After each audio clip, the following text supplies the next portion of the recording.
여기 한국은 아마 아직 개발도상국일 거야 라고 외치는 남성이 있습니다. 그는 하버드 대학교 정치학과 학생이라고 하는데요. 그는 왜 이렇게 믿고 있는 걸까요? 그리고 어떤 일로 충격을 받게 되는지 궁금합니다. 그럼 오늘 사연 시작합니다. 저는 랜슬롯 카터예요. 미국 하버드 대학교에 다니는 대학생이었죠. 1988년 그 봄날 전까지는 한국에 대해 별로 생각해 본 적이 없었어요. 제게 한국은 그저 북한과 분단된 먼 나라일 뿐이었죠. 예전에 전쟁이 있었다는 것도 알고 있었고 삼성이나 LG 같은 회사도 알고 있었어요. 그게 전부였죠. 한국은 아마 아직 개발도상국일 거야 라고 친구들에게 자신 있게 말하곤 했어요. 거기에는 별로 볼 것도 없을 거야. 정말 많은 것에 대해 제가 틀렸었네요. 그날 아침 친구 데클란 오코너와 함께 교실에 들어가고 있었어요. 데클란은 항상 농담을 던지며 분위기를 밝게 만드는 친구였죠. 우리 둘 다 세바스찬 윈슬로우 교수님이 오늘은 무엇을 가르쳐 주실지 궁금해하고 있었어요. 랜슬롯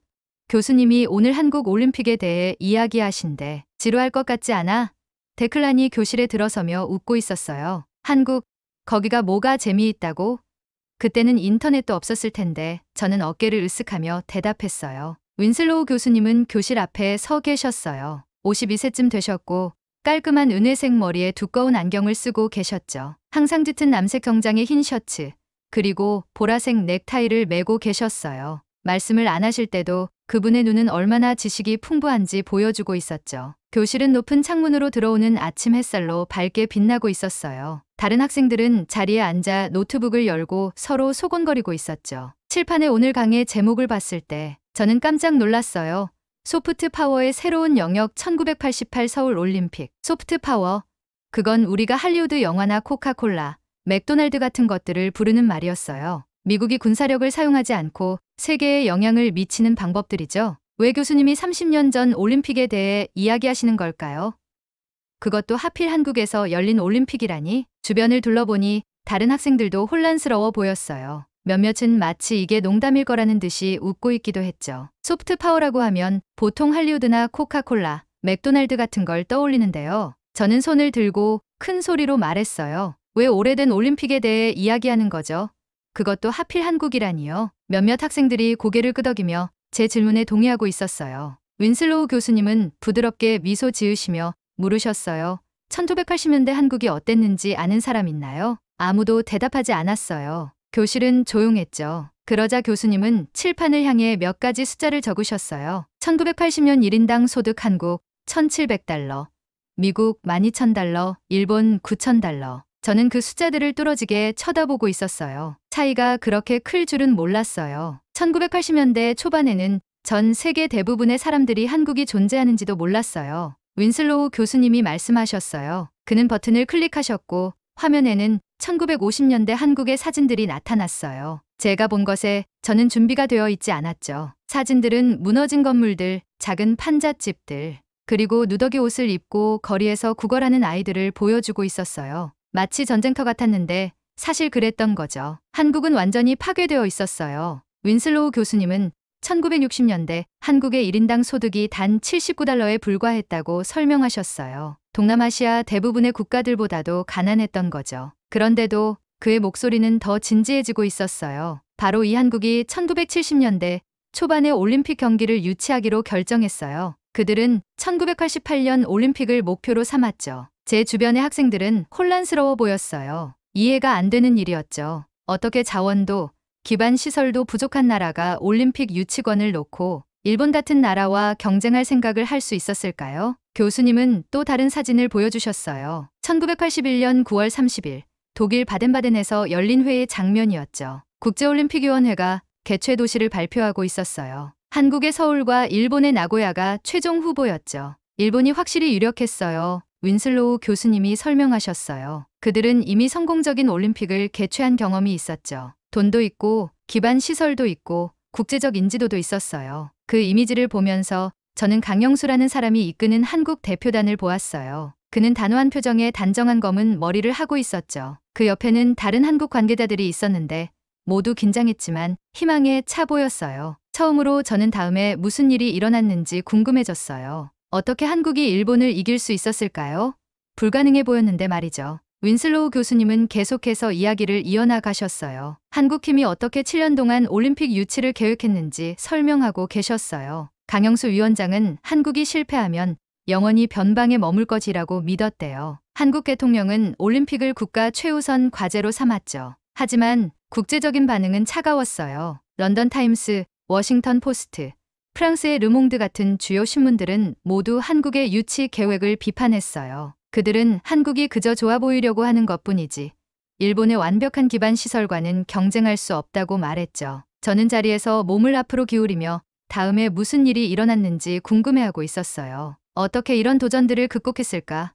그들의 전략은 무엇이었을까? 윈슬로우 교수님이 한국의 외교적 노력을 설명하는 동안 어떻게 아프리카, 라틴 아메리카, 아시아 국가들을 방문하며 올림픽위원회 위원들을 한 명씩 만났는지 저는 제가 예상하지 못했던 것을 보기 시작했어요. 결단력, 전략, 그리고 진심이었죠. 우리도 한때는 여러분처럼 가난했습니다. 한국 대표들은 개발도상국 출신의 올림픽위원회 회원들에게 말했대요. 하지만 도전과 준비를 통해 우리는 성장했습니다. 한국의 성공은 여러분에게도 희망이 될 수 있습니다. 이 메시지는 뜻밖에도 많은 위원회 회원들의 공감을 얻었어요. 윈슬로우 교수님이 최종 투표 결과를 공개했을 때 서울 52표, 나고야 27표. 저는 충격을 받았어요. 한국 대표단은 서로를 끌어안으며 눈물을 흘리고 있었죠. 세계 언론은 놀라서 어떻게 한국이 일본을 이겼을까라고 묻고 있었어요. 수업이 끝날 무렵 저는 제 세계관이 너무 좁았다는 것을 깨달았어요. 저는 국가들이 어떻게 스스로를 변화시킬 수 있는지 생각해 본 적이 없었어요. 한국 같은 곳,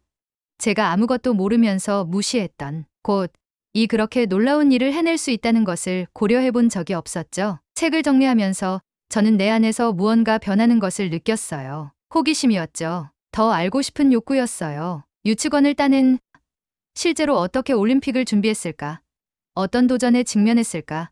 경기는 어떻게 진행됐을까? 처음으로 저는 전에는 생각해 본 적 없는 나라와 사람들에 대해 배우고 싶어졌어요. 제 2회의 여정이 막 시작된 거였죠. 윈슬로우 교수님의 수업이 끝난 후에도 저는 한국에 대해 계속 생각하고 있었어요. 하지만 제가 틀렸다는 걸 인정하고 싶지는 않았죠. 자신이 안다고 생각했던 것을 내려놓는 건 어려운 일이니까요. 그게 맞을 리 없어. 하버드 잔디밭을 가로질러 걸으면서 데클란에게 말하고 있었어요. 봄 햇살이 제 얼굴에 따뜻하게 내리쬐고 있었죠. 어떤 나라도 그렇게 빨리 변하지 않아. 교수님이 과장하시는 거야. 속으로는 새로운 생각에 저항하고 있었어요. 저는 미국이 모든 면에서 최고라고 믿으며 자랐거든요. 제 머릿속에서 한국 같은 나라들은 항상 우리를 따라잡으려고 애쓰는 나라들이었어요. 그렇게 생각하는 게 편했죠. 저는 이 새로운 정보가 제 세계관을 바꾸길 원하지 않았어요. 내 안전한 세계 속에 머무르는 게 더 쉬웠으니까요. 데클란과 제가 강의에 대해 논쟁하고 있을 때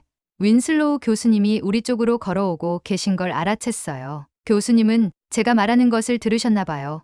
저희 바로 앞에서 멈추셨거든요. 그분의 두꺼운 안경은 햇빛을 반사하고 있었고 은색 머리카락은 밖에서 보니 더 밝게 빛나고 있었어요. 카터 군, 그분은 차분한 목소리로 말씀하셨어요. 자네의 의심을 이해해. 그렇게 극적인 이야기를 의문시하는 건 자연스러운 일이지. 저는 교수님이 제 말을 들으셨다는 게 약간 부끄러워서 발을 이리저리 움직이고 있었어요. 아마 더 알아보고 싶을 거야. 윈슬로우 교수님이 계속 말씀하셨어요. 대학 신문사의 줄리아 핸더슨이 특별 기사를 위해 이 주제를 연구하고 있어. 그녀는 몇 가지 흥미로운 자료들을 볼 수 있는 권한이 있지. 그는 도서관 계단 근처에 서 있는 젊은 여성을 가리켰어요. 줄리아는 작은 체구에 긴 검은 머리를 포니테일로 묶고 있었죠. 항상 카메라와 노트북을 들고 다녔어요. 저는 그녀가 학교 신문에 쓴 글을 본 적이 있었어요.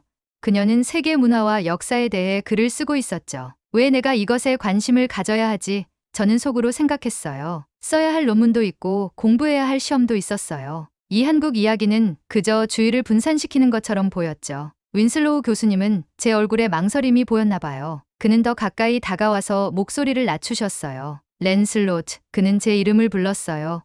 평소에는 잘 그러지 않으셨는데요. 한국에서 일어난 일은 단순히 스포츠에 관한 게 아니었어. 불가능한 상황에서도 한 나라가 자신을 완전히 재창조할 수 있다는 것에 관한 이야기였지. 그의 목소리에서 뭔가가 제 주의를 끌었어요. 전에는 들어보지 못했던 개인적인 어조가 느껴졌어요. 정치학도로서 그는 계속 말씀하셨어요. 이것이야말로 자네가 공부해야 할 것 아닌가? 세상에서 실제 변화가 어떻게 일어나는지 말이야. 그는 잠시 멈추더니 이렇게 덧붙였어요. 그 당시 나는 UN 자문위원이었어. 한 국가가 순수한 결단력과 똑똑한 계획을 통해 스스로를 변화시키기로 결정했을 때 무슨 일이 일어나는지 직접 목격했지. 이런 교훈은 한국에만 국한되지 않고 많은 상황에 적용될 수 있어. 저는 윈슬로우 교수님을 더 자세히 바라봤어요. 그의 눈은 역사가 바로 눈앞에서 일어나는 것을 본 사람의 지혜를 보여주고 있었어요. 그는 단지 책에서 가르치는 게 아니었어요. 그는 이 사건들을 직접 경험했던 거죠. 처음으로 저는 그가 단순히 교수 이상의 존재가 되어주겠다고 제안하고 있다는 걸 깨달았어요. 그는 제가 놓쳤던 중요한 무언가를 이해할 수 있도록 안내해주는 멘토가 될 수 있었죠. 그래도 저는 태연한 척하려고 했어요. 좋아요. 저는 어깨를 으쓱하며 말했어요. 줄리아의 연구를 한번 볼게요. 하지만 이게 올림픽 역사의 작은 각주 이상의 것이라고는 아직 확신이 안 가네요. 윈슬로우 교수님은 마치 제가 모르는 무언가를 알고 계신 것처럼 미소 지으셨어요. 때로는 가장 중요한 교훈이 예상치 못한 곳에서 오기도 하지. 카터 군. 다음 날 저는 도서관에서 줄리아를 만났어요. 하버드의 거대한 위드너 도서관은 여러 층에 걸쳐 수백만 권의 책이 있어요. 우리는 높은 책장들로 둘러싸인 조용한 구석의 나무 테이블에 앉았어요. 몇 달 동안 자료를 모으고 있었어요. 줄리아는 폴더, 사진, 신문 스크랩, 비디오 테이프를 펼치며 설명하고 있었어요. 윈슬로우 교수님이 몇몇 희귀한 영상과 인터뷰 자료에 접근할 수 있도록 도와주셨죠. 저는 한국 전쟁 직후인 1953년의 서울을 보여주는 사진을 집어들었어요. 도시는 완전히 파괴되어 있었죠. 건물들은 그저 잔해 더미일 뿐이었어요. 사람들은 임시 판잣집에서 살고 있었고 거리는 포장되지 않은 흙길이었어요. 그 옆에는 1988년에 같은 지역 사진이 있었어요. 그 변화는 충격적이었죠. 현대적인 건물들, 넓은 고속도로, 그리고 거대한 올림픽 경기장이 한때 파괴의 흔적밖에 없었던 곳에 서 있었어요. 이게 어떻게 가능한 거지? 저는 주로 혼잣말로 속삭였어요. 줄리아는 더 많은 자료들을 꺼냈어요. 한국의 성장을 보여주는 경제 보고서, 올림픽, 조직위원들과의 인터뷰, 그리고 전 세계 뉴스 기사들이었죠. 그녀는 한국의 여정에 관한 모든 것을 수집해 놓았어요. 가장 흥미로운 부분은 줄리아가 말했어요. 그들이 어떻게 그렇게 많은 장애물을 극복했는지예요. 아무도 그들이 해낼 수 있다고 믿지 않았거든요. 그녀는 1981년부터 1987년까지의 국제신문 헤드라인을 보여줬어요. 대부분은 서울 올림픽의 실패를 예측하고 있었죠. 서울 호수가의 실수. 뉴욕타임스. 한국이 올림픽을 감당할 수 있을까? 런던 타임스. 서울의 고군분투 속에 올림픽 우려 고조. 르몽드. 이 헤드라인들을 읽으면서 저는 이 이야기에 이상한 연결감을 느꼈어요. 이 기자들도 저와 같은 의구심을 가지고 있었던 거죠. 그들도 한국이 성공할 거라고 상상하지 못했어요. 이것 좀 보세요. 줄리아가 비디오 테이프를 꺼내며 말했어요. 올림픽 유치위원회 위원장이었던 강영수와의 인터뷰예요. 1986년 그들이 가장 큰 도전에 직면했을 때 녹화된 거예요. 우리는 비디오를 볼 수 있는 미디어룸으로 갔어요. 방은 작고 어두웠으며 TV와 VCR만 있었죠. 테이프가 재생되기 시작하자 화면에서 강영수를 볼 수 있었어요. 그는 눈 밑에 다크서클이 있어 피곤해 보였지만 그의 목소리는 강하고 단호했어요. 매일 새로운 문제들에 직면하고 있습니다. 그는 인터뷰에서 말하고 있었어요. 건설 일정은 빠듯하고 국제 언론은 우리를 의심하고 있습니다. 하지만 우리는 한국이 무엇을 할 수 있는지 세계에 보여줄 것입니다. 이것은 단순히 경기를 개최하는 것에 관한 것이 아닙니다. 이것은 국가로서 우리의 진정한 능력을 보여주는 것에 관한 것입니다. 그의 말은 저에게 강한 충격을 주었어요. 이것은 단지 스포츠나 건물에 관한 것이 아니었어요. 오랫동안 무시당하고 과소평가받았던 한 국가가 자신을 증명하려는 것에 관한 이야기였죠. 인터뷰와 뉴스 클립을 계속 보면서 저는 불편함을 느끼기 시작했어요. 제가 한국을 쉽게 무시했던 것은 피상적이고 불공정해 보였어요. 저는 아무것도 모르면서 판단했던 거죠. 더 알아봐야겠어요. 저는 마침내 줄리아에게 인정했어요. 그들이 어떻게 해냈는지 이해하고 싶어요. 줄리아는 미소 지었어요. 그게 바로 윈슬로우 교수님이 바라셨던 말이에요. 교수님은 당신이 자신의 관점을 넘어서 볼 수 있는 능력이 있다고 생각하세요. 일단 시도할 의향이 있다면요. 그날 저녁 도서관을 나오면서 지는 해는 하버드 잔디밭에 길게 그림자를 들이우고 있었어요. 저는 제가 전환점에 서 있다는 걸 깨달았어요. 이 이야기를 무시하고 제 편안한 세계관을 고수할 수도 있었어요. 아니면 제 경험 밖의 것을 이해하기 위해 스스로에게 도전할 수도 있었죠. 저는 더 어려운 길을 택하기로 했어요. 한국의 변화에 대해 할 수 있는 한 모든 것을 배우겠다고요. 이 결정이 단지 제가 하는 것뿐만 아니라 제가 세상을 바라보는 방식 자체를 바꿀 거라는 건 그때는 몰랐어요. 다음 몇 주 동안 위드너 도서관의 연구실은 제 두 번째 집이 되었어요. 수업이 끝난 후 매일 저는 그곳에서 줄리아와 데클란을 만나고 있었죠. 방은 하얀 벽에 큰 창문이 있는 작은 공간이었고 테이블은 종이, 책, 비디오 테이프로 가득 차 있었어요. 줄리아는 놀라운 양의 정보를 모아놓았어요. 뉴스 기사, 영상 자료, 인터뷰, 경제 보고서까지요. 처음에는 어디서부터 시작해야 할지 확신이 없었지만 줄리아는 모든 것을 1981년부터 1988년까지 연도별로 정리해 놓았어요. 처음부터 시작해 봅시다. 본격적인 연구를 시작한 첫날 줄리아가 제안했어요. 그들이 올림픽 개최권을 따낸 그 순간부터요. 그녀는 1981년 9월 30일 영상을 틀었어요. 독일 바덴바덴의 큰 회의실에서 국제올림픽위원회가 1988년 올림픽 개최지를 투표하고 있었어요. 회의실 한쪽에는 나고야의 일본 대표단이 앉아 있었어요. 그들은 흰색 정장을 입고 매우 자신감 있어 보였죠. 일본은 이전에 1964년 도쿄에서 올림픽을 개최한 경험이 있었어요. 모두가 그들이 이길 것이라 예상하고 있었어요. 다른 한쪽에는 강영수가 이끄는 한국 대표단이 앉아 있었어요. 몇몇은 한복이라고 불리는 전통 한국 의상을 입고 있었죠. 그들은 긴장했지만 단호해 보였어요. 올림픽위원회 의장이 단상에 서 있었어요. 1988년 하계올림픽 개최 도시는 그는 잠시 멈추고 봉투를 열었어요. 대한민국 서울입니다. 방은 잠시 조용했어요. 그리고 나서 한국 대표단은 눈물과 포옹 속에 터져나왔어요. 그들은 자신들이 이겼다는 것을 믿을 수 없었어요. 투표는 심지어 접전도 아니었어요. 줄리아가 설명했어요. 서울이 52표를 얻었고 나고야는 27표밖에 얻지 못했어요. 하지만 어떻게요?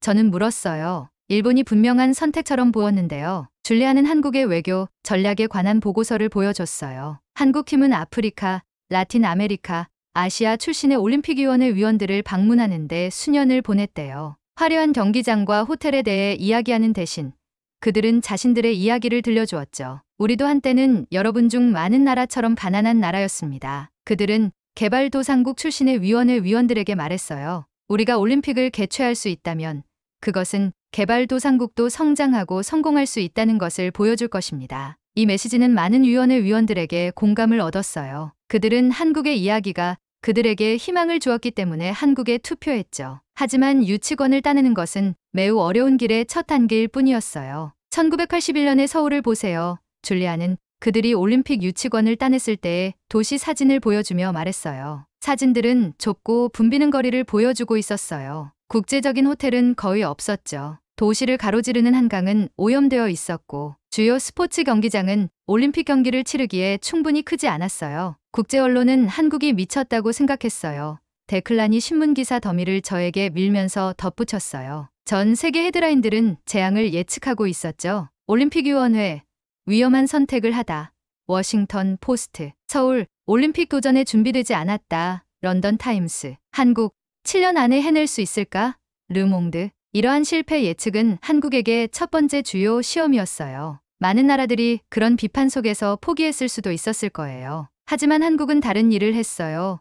그들은 비판을 동기부여로 활용했죠. 다음 며칠 동안 우리는 한국이 어떻게 하나씩 도전을 극복해 나갔는지 살펴보았어요. 첫째, 그들은 세계적 수준의 스포츠 시설이 필요했어요. 그들은 단 5년 만에 23개의 새로운 시설을 짓거나 완전히 개조했죠. 잠실의 주 올림픽 경기장은 10만 명을 수용할 수 있었어요.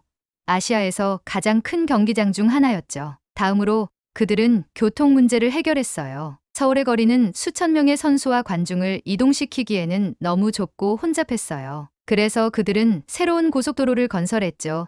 올림픽대로와 강변북로였어요. 동시에 그들은 지하철 2, 3, 4호선을 동시에 건설했어요. 대부분의 도시는 한 번에 하나의 지하철 노선을 건설해요. 줄리아가 설명했어요. 서울은 3개를 한꺼번에 건설했죠. 호텔 부족은 또 다른 큰 도전이었어요. 가장 창의적인 해결책은 홈스테이 프로그램이었어요. 약 15만 한국 가정이 외국 방문객을 자신의 집에서 맞이하기로 자원했죠. 이것은 객실 부족 문제를 해결할 뿐만 아니라 방문객들에게 한국의 환대를 직접 경험할 기회도 주었어요. 언어 장벽은 또 다른 장애물이었어요. 정부는 전국적인 영어 학습 운동을 시작했어요. 택시 기사, 호텔 직원, 공항 직원, 경찰관들은 영어 회화 수업을 들어야 했어요. 하지만 저를 가장 감동시킨 것은 자원봉사 프로그램이었어요. 한국이 올림픽 자원봉사자를 모집했을 때 20만 명이 지원했대요. 그들은 28,085명을 선발했어요. 경쟁률이 10대 1이었죠. 이 자원봉사자들은 6개월 동안 영어 회화,